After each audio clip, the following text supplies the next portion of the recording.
Quando o Pá se lançou, sabia logo de cara que ele era totalmente mitológico. Hoje vamos desvendar a história da skin exclusiva do cavalo. Estava demorando para voltar com esse quadro. Não sei você, mas amo saber a história de tudo. Eu sou bem curiosa e quero sempre entender o motivo daquilo estar ali.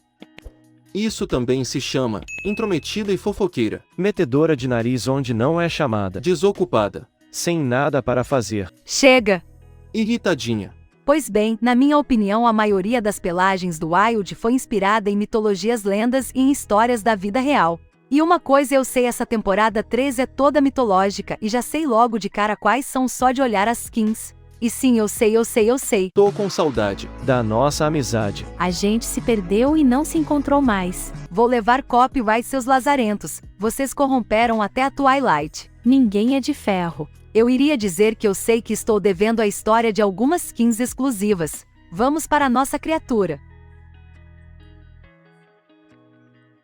Ele é chamado de Kirin. Kirin é uma criatura sagrada, e aparece a cada 500 ou 1000 anos, para anunciar o nascimento de um grande líder ou grandes mudanças na Terra. O mito do Kirin foi introduzido no Japão pelos chineses no século VII. Dizem que a criatura é sagrada, por ser uma espécie de mensageiro dos deuses. Contam que as descrições desse animal são bem diversificadas, como uma mega salada de frutas. A mais comum retrata uma criatura com chifre, cabeça de dragão, corpo de cervo, além de patas, cascos, crina e rabo de cavalo. O chifre aparece na maioria das descrições envolvendo a criatura divina. Há muitas retratações do Kirin com chifres semelhantes a galhadas de cervo ou mesmo com chifre de dragão. Há ainda versões da criatura com chifre de unicórnio, que é a nossa, que é acreditado à cultura de alguns países na Europa, os que abrigam o Kirin em sua mitologia. Existem outras variações de sua aparência: cara de cervo, cara de cavalo, cara de raposa, asas e até com corpo de girafa. Além do corpo constituído por várias partes de animais, sua figura também é quase sempre retratada envolta de chamas. Há alguns relatos que o animal pode expirar fogo pelas narinas. A criatura pode ser tanto macho como fêmea. Dizem que o grito do macho mensageia o aparecimento de um sábio, já a da fêmea o retorno da paz.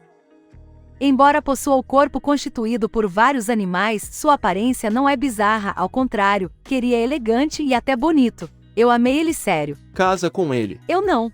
O seu casamento será com aquele lobo. Não. Voltando ao assunto, a lenda diz que ele nasceu na conjunção de 2 estrelas ou um cruzamento entre uma vaca e um dragão. Essa eu não vi sentido, prefiro a estrela. Coitada da vaca. Já que já conhecemos a criatura, vamos para a história: o mensageiro dos deuses.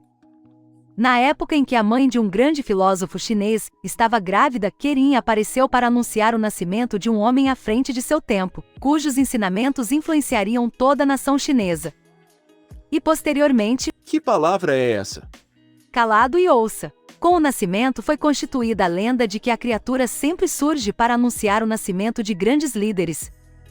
Na cultura japonesa, Kirin é considerado o arauto dos deuses, um ente sagrado e de espírito puro, que respeita todo e qualquer ser vivo na Terra. Contam as lendas que a criatura sagrada possui mais de 3.000 anos e que só aparece aos seres humanos uma vez a cada 500 ou 1000 anos.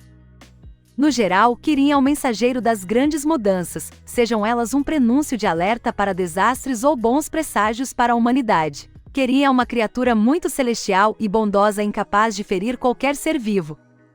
A lenda diz que o Kirin galopa os campos levitando sobre a grama, para não machucar acidentalmente uma criatura que habita os gramados, como formigas e outras criaturas.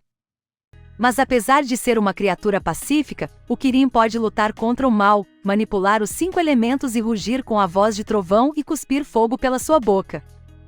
Matar animais jovens afastava o Kirin, assim como quebrar ovos do ninho de aves afastam as fênix e secar lagos afastam os dragões. O Kirin também era conhecido como o unicórnio que dava filhos, exatamente por causa dessa lenda de anunciar o nascimento de pessoas de coração puro e líderes e sábios. Gostei do Kirin e quero um para mim. Não, mais um não. Depois dessa história estou tendo uma crise existencial. Ele é mais velho que minha tataravó, e é mais importante que você.